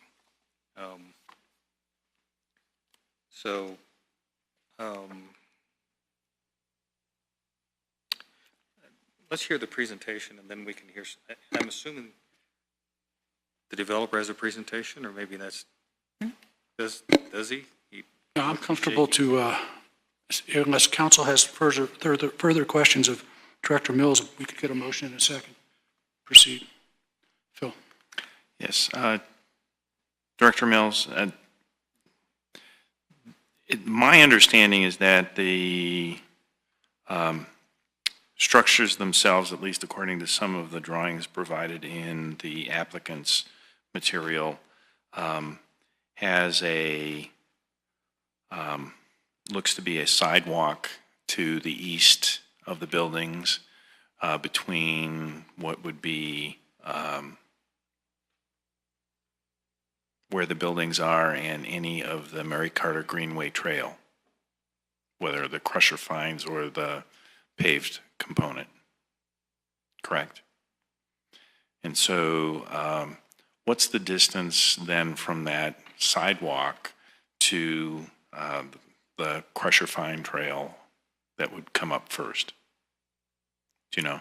I don't know off the top of my head. I'm sure the applicant can answer that, and I can also pull the GPDP and measure that. I just don't have it right at the moment, but I can certainly do that. And my recollection is some of the crusher fine trail that's along there is actually closer to the paved greenway than it is in some of the drawings, but that's my recollection from having ridden my bike along there. Yes, I know that that's been a conversation, and I know we have detail around that. I just, at the moment, can't speak to that, but I can certainly get that, and I'm sure the applicant can also respond to that. Okay, thank you. Additional questions? Okay, can we get a motion in a second in order to continue? Are we going to hear from the applicant? Okay, let's go with the applicant then. We can go with the applicant and we can discuss it after. Okay.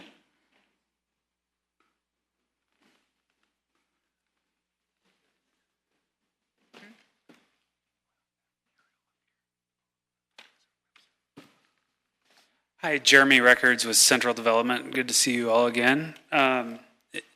As you guys can remember, we've been at this process for some time. I think our first pre-application meeting was February of 2015, if I can remember correctly. We went through 3 pre-application meetings trying to make sure that we had everybody's consent and knew what the community wanted.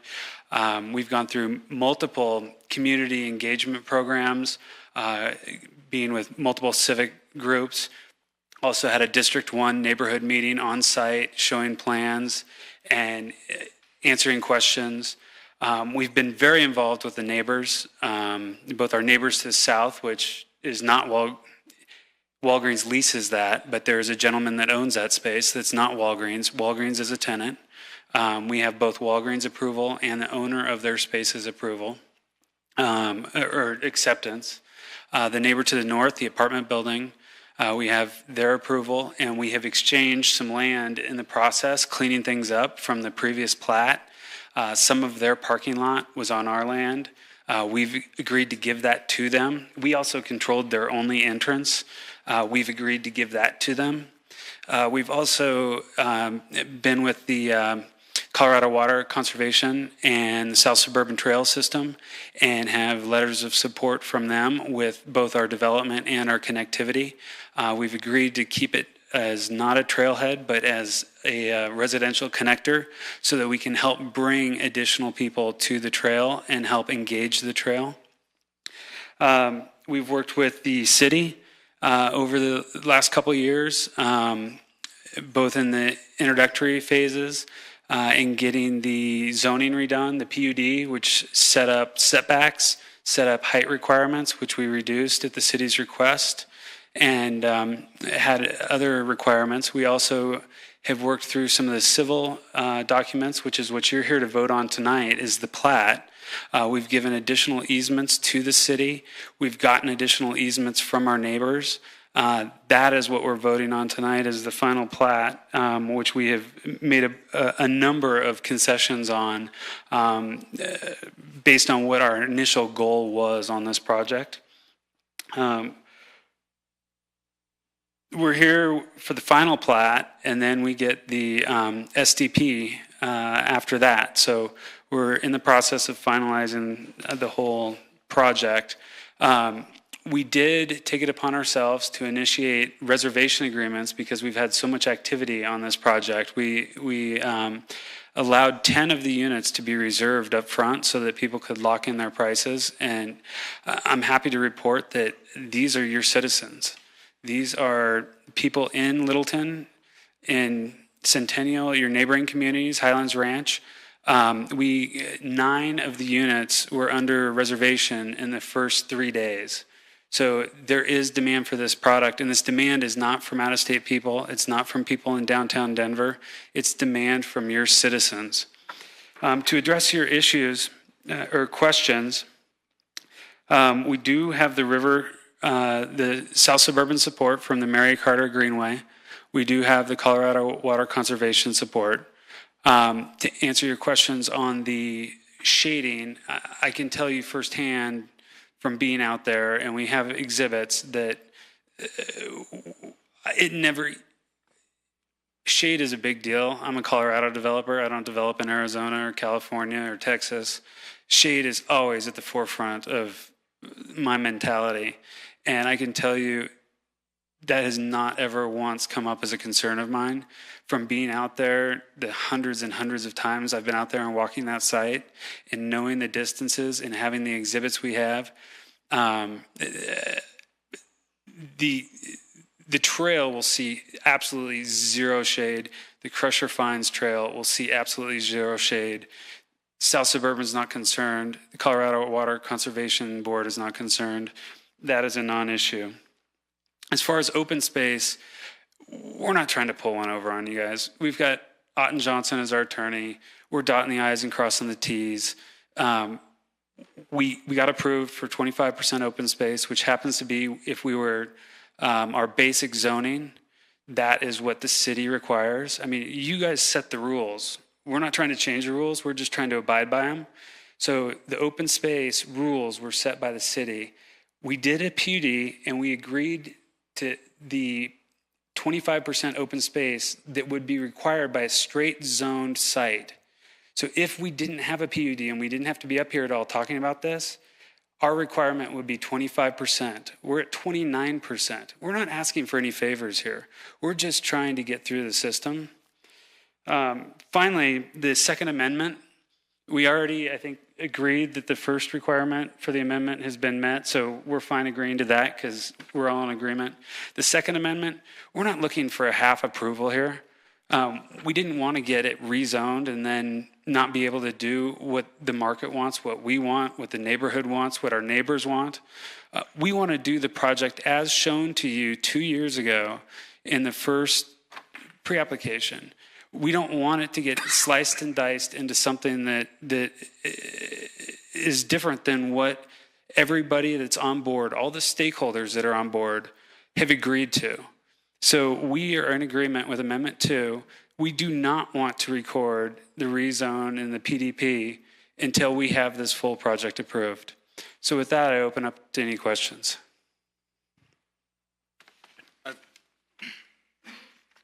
I guess I'm okay with making approval contingent on recording. But I have an issue with the open space, not the 29%, but the 25%. Because what I'm looking at is we've got 22.3% in the light green, and the other 2.7% to get to 25 is private. Is that right? I can ask our civil engineer to come up and talk about numbers and details, but what I would talk to you about concept is you have a code with rules associated with it that we have followed. We've gone in excess in case there were any questions on it. And in addition, what other communities are doing, and that's not right for every community, but open space is not, to Director Mills' comments, open space is not a place where foxes are per your code. It's not a place where horses run per your code. It's a place where individuals can enjoy the outside. And what's not being taken into account in your code are the rooftop decks and the patios. We have tremendous rooftop deck and rooftop gardening opportunities, and those are being totally thrown aside and are not included in this calculation at all. And we aren't trying to push it because we're meeting your code and exceeding it. Well, and part of what's causing the problem for me is we're getting developments, we've already approved developments unknowingly where part of the open space was balconies. We have a development that was just in front of us for approval that's including balconies and all sorts of structures on open space, trying to redefine it. And my personal feeling is we've got to rein it in, or it's just, we're already kind of uncontrolled. So the definition is unobstructed open space is an area which no structure may be erected or surface area utilized for storage or vehicular movement or parking. So if you have little private yards with this that you're counting as the open space, how do we know that's not going to be used for storage by the owner? Well, a few reasons. Number one, you've got city code that doesn't allow it. Number two, we've got our association that doesn't allow it. And so how can you prove that somebody's not going to run a red light? If I put a red light up there, I can't say nobody's going to run that red light.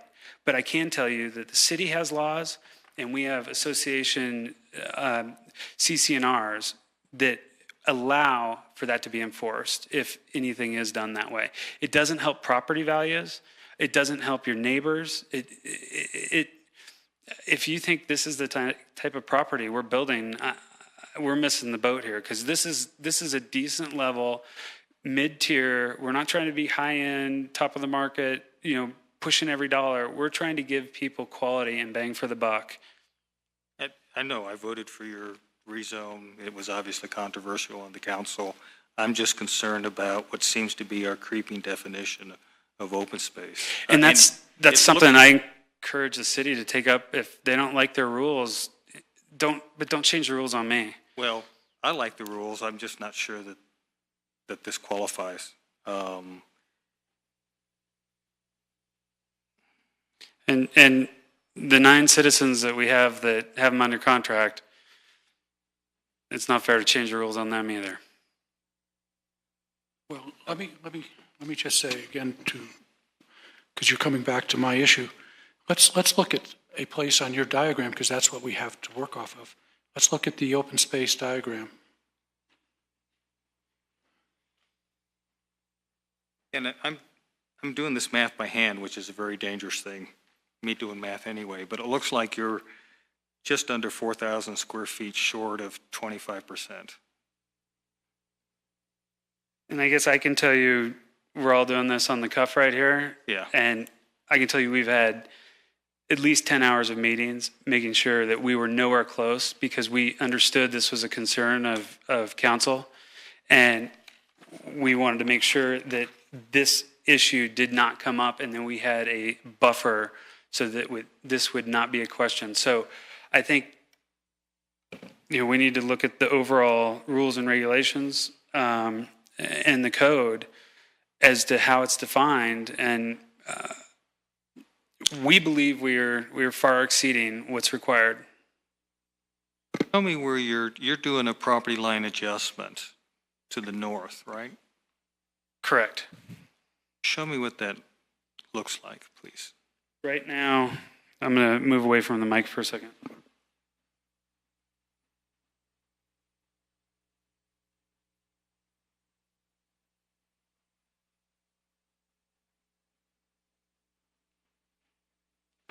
So roughly, and that's why I hire experts.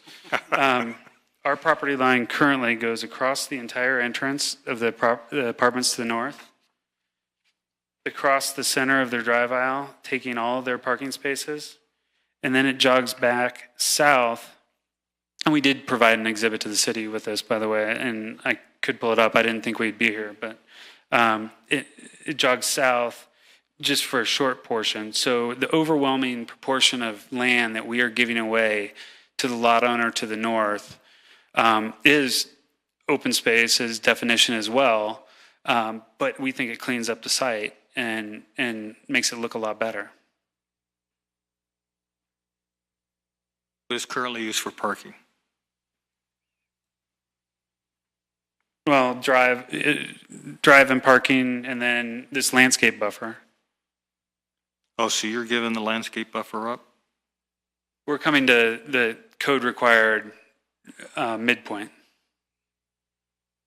So right now, these lots, the way it has been built, do not comply. We are bringing it into compliance.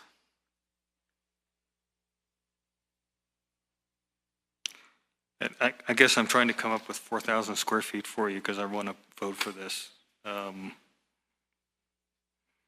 Good evening. I'm Mark Saval. I'm with Redland, 1500 West Canal Court, Littleton, Colorado. We're the civil engineers on the project.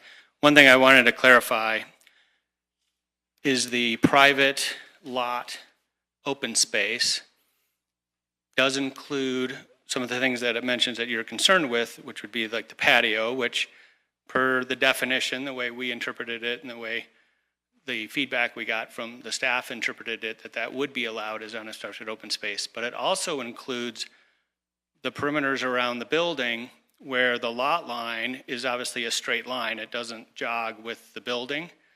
So there's that area there as well that really, I mean, no one's going to know the difference between that 3 or 4 foot area adjacent to the building or the rest of the light green open space that's right next to it. So just because it says private lot open space doesn't mean that it's necessarily just the patio. It also includes the areas right up against the, against the building within, right next to the Tract A open space. So I just wanted to clarify that as well. And I appreciate that. The problem I have is if you have a patio included in open space, then there's a good chance somebody's going to have a barbecue on it. If they're leaving the barbecue out overnight, and I don't think the city's going to come and ticket them for storing their barbecue out, but then that ends up becoming storage. And then it gets to balconies, and then it gets to rooftops and all sorts of stuff. The other clarification is anything that had a structure above it, we did not include. So we basically, the building footprint, building coverage, which is not in the open space calculations, is anything that had a building above it. So there may have been some grass area that went up to the building footprint, but was below an overhang. We did not include that. So we took the largest extent of the building, projected that down to the ground, and took that out as building and did not include that as open space. So just another clarification of us trying to be, I guess, conservative to make sure we're not trying to be, in our minds, aggressive in figuring out what the open space number actually is. I'm done for now. Jerry. A question, and for Jocelyn, please. So the open space that they're describing, thank you guys, that's according to our code, right? And that's what they've designed to? That's a question, actually. So just to clarify, you're asking the code definition of open space? Right. Yes. And they meet that code, whether we like it or not, what the code says, but then that's our fault for not changing the code today. That's correct. All right. So they the other thing to clarify too, in the PD section, it also, in that 25% requirement, it does say that you can calculate both private and public area open space towards that number. That's just what it says. On the PD plan? It says it's in our code, So under the then- PD section. Right, I can pull that up if you want. Yeah, please. So one other question I have then is from the south end of the property on the east side, southeast, up to the point on the northeast that's against the trail or close to the trail with 4 feet. Is that what it is? Right around there. From that distance, from that point to the bottom point, how many feet is that, Jeremy? Let me. About. Linear feet north and south? Yes. That sounds like a civil question. Yeah, I'm not, I can't read it on the drawing, so. Oh, I'll pull this for a second and see if it's on here. Yeah, maybe you can, I just can't see it. It's not legible on this plan. Right, yeah. So then, while they're trying to figure that out then, so the closest that comes is at the top, more or less. Was that 4 feet? Is that how I read that on the drawing? Well, if you're asking about the setbacks from the trail system, Yes. we are less, we are more. We have a larger setback from our neighbors to the north, and we pulled up an aerial if we can switch over here. Now, I'm going to get myself in trouble. Yeah, because on the drawing, I can't determine if it's 4 feet or what the closest point is. Or somebody else. Okay. So we are farther away than to the north. Now, you'll see the green grass here. I don't know if you guys participate with Greenleaf, but they're watering your riverway. The lot line is actually right about here. That's the lot line, okay. Right there at the trail. No, where the mouse is. Not the trail? Right Well, there where the mouse is? correct. The lot line between the trail and our neighbors to the north, and again, our neighbors to the south have similar. We're not trying to make this up. We're not trying to fight with you guys. We spent so much time making buffers, being farther away than our neighbors, having more open space. We did not want to get into the technicality and details, so we gave ourselves huge buffers. And I guess I'm really disappointed in the way I'm conveying this message to you if you think we're trying to even come close to threading the line. I don't get that impression at all. Okay. I just can't read the drawings that we have that were given to us is all. Yeah, the civil drawings, and we've got exhibits as well to the north and to the south, and they've been reviewed in some of those multiple meetings we've had with the city where we've gotten into detail because staff's had some of the same concerns. So were we able to determine how many feet it was again? I'm sorry. So we are closest point from lot line to and that's lot line, that's not structure, to the Crusher Fines Trail, which Crusher Fines Trail is obviously set off, in our section, the Crusher Fines Trail is set off significantly from the paved path. We are 10 feet at our closest. Okay. So and 37 feet at our widest from the Crusher Fines Trail to our lot line. And then we have further setbacks, which were approved through the PDP. And then from end to end, what did you determine then? What's the linear feet?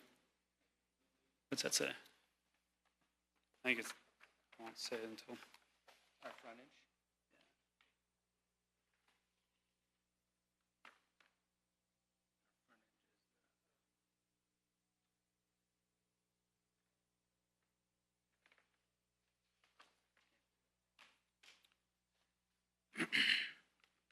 Yeah, just one more question. Sure.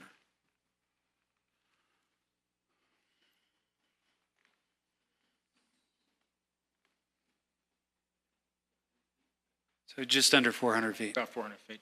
And then lastly, I was walking the property, I guess this winter or something, when I heard that you guys might be doing something, or somebody's going to be doing something over there. I don't recall there being a shadow issue. I mean, with buildings, of course, the buildings are going to be set back. What is it going to be, 50 feet to the point, the rooftop? Is it something like that? As far as height? Yes. Our PDP limited our height, and we can pull that up. We did reduce it beyond what we had requested.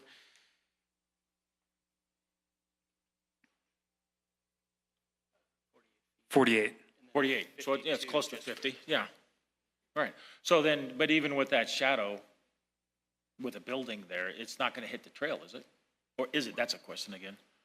Again, I do not believe so, and that's something that's foremost on my mind in Colorado construction. Yeah. It has never even come up as a possibility. The other thing is we're talking east-west exposure. When I develop other properties, and some of this went into this property, especially our project in South Park, perfect example, Littleton project, Littleton Ridge at South Park. We developed 6 buildings there. We put them on a 10%, don't hold me to that, roughly 10% angle.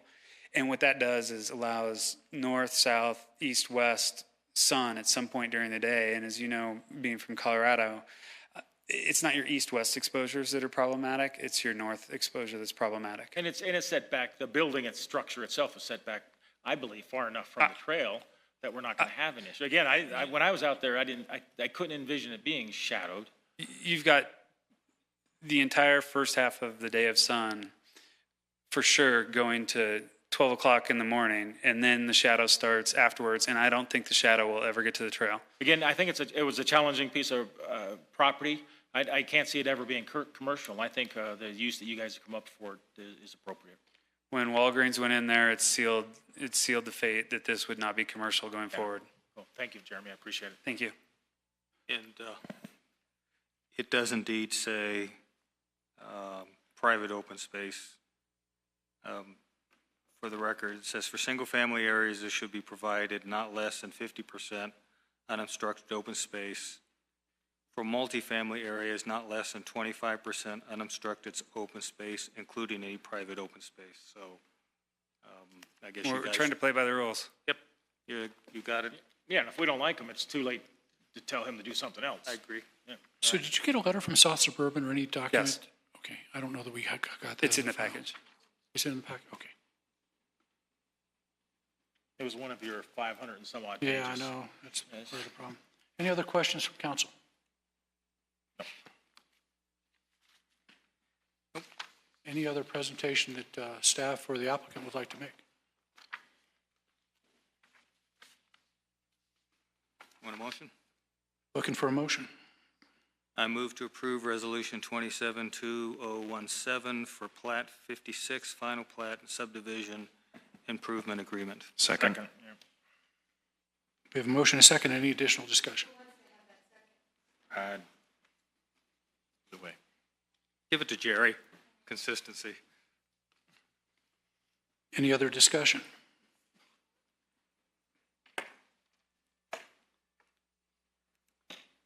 Ready to vote? And this just takes 3. Is that correct? Yeah, this is just a regular majority. Ready? The vote is 4 in favor, with Mayor Beckman voting no. Motion carries 4-1. Congratulations, Jeremy.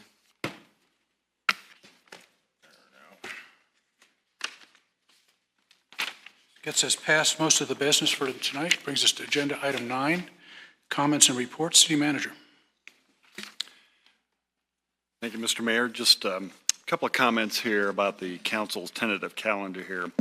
Kind of noted this in advance last week here that I might be looking for an opportunity to bring to council here a discussion here at the request of our fire partners, Highlands Ranch and Littleton Fire Protection District, for consideration here of a mediation request. And so I'm going to go ahead and schedule that here for next week, July 25th. In order to accomplish that, if you look at the tentative calendar, there was quite a bit there. So I'm having to move our sanitary sewer utility discussion to August 8th. And in order to accomplish that, in my opinion, it was simply too much to try to accomplish and leave all that on the table for next week. I'd also like to note that on August 22nd, you'll see that we're going to be adding kind of a pre-budget discussion here. Council's aware that we're going to be meeting with you here in early September to review the proposed budget. And I think we're going to take that as an opportunity on August 22nd to update our 5-year fiscally constrained plans for both the general fund and the capital fund. So you get kind of an indication of what we're challenged with here, and maybe some preliminary discussion around that. So again, that's on August 22nd. So on Thursday, when the packet goes out, you'll see the updated tentative calendar for those issues. And that's my report, Mr. Mayor. Thank you. Thank you. So when will we get an updated calendar from you, sir?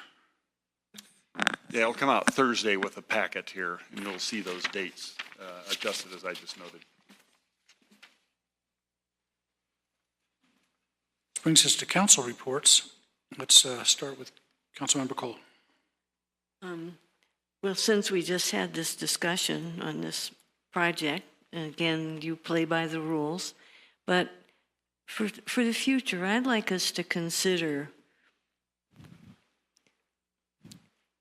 our ordinances related to the open space. It would seem to me a project like this one, and not, it's all okay, ought to have some space that everybody or a lot of the folks in the project can get together and play ball and tag and other kinds of things. So I'm not faulting the developers that come to us. I think we need to look at having more space for big projects, even maybe for 10 or 15 units or whatever. So it's just something, and I don't know if the rest of the council agrees with that or not, but that's something I would like. Then I want, in response to having attended the funeral of a very, very special citizen a couple of days ago, I just want to comment on the incredible citizens that this community has had for so many years. And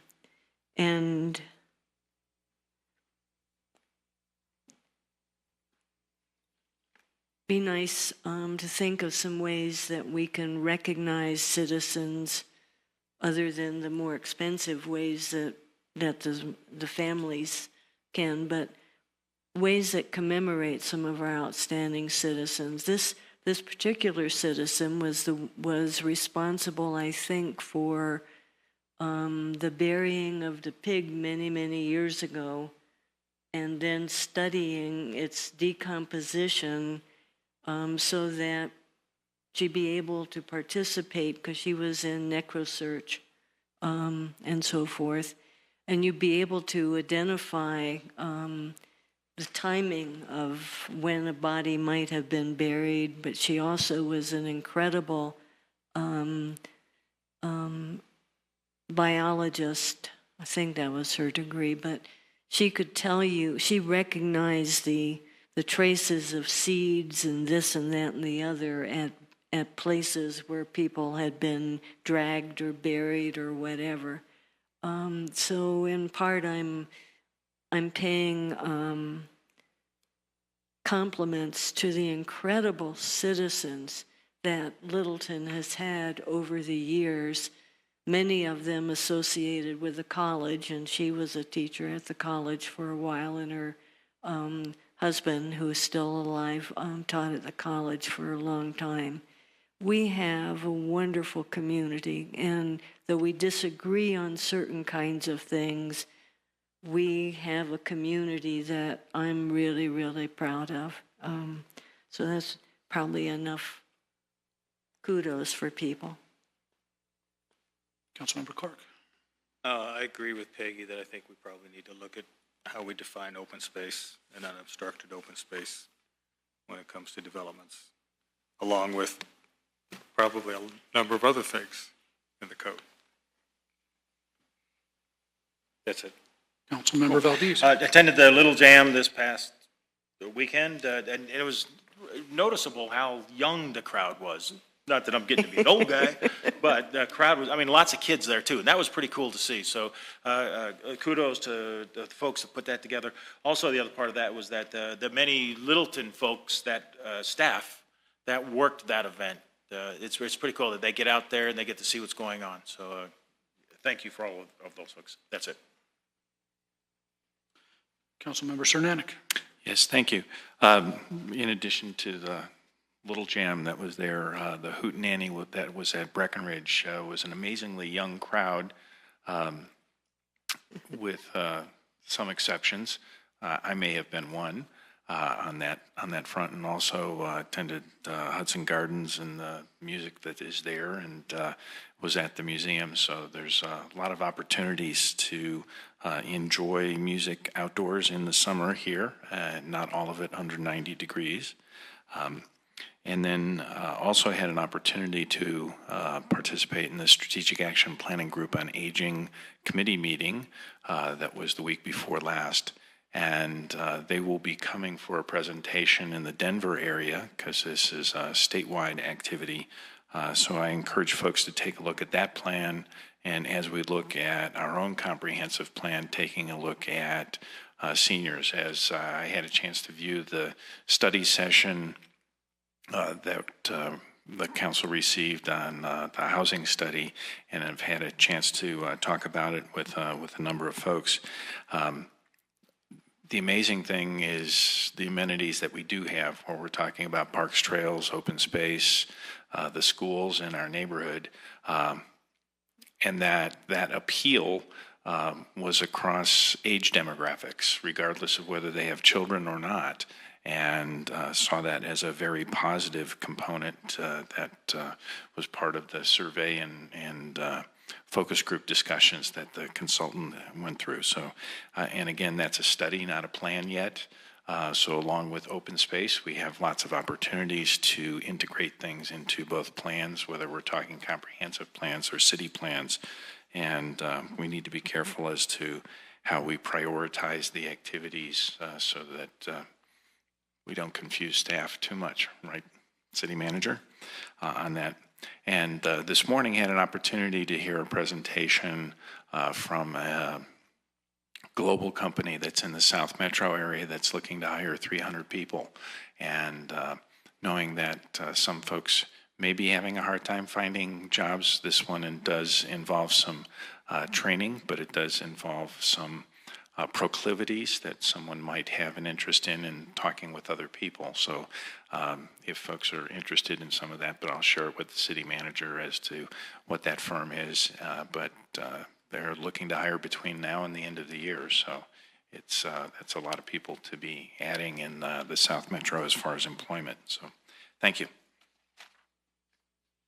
And I don't have any additional comments, so we are adjourned at 8:47.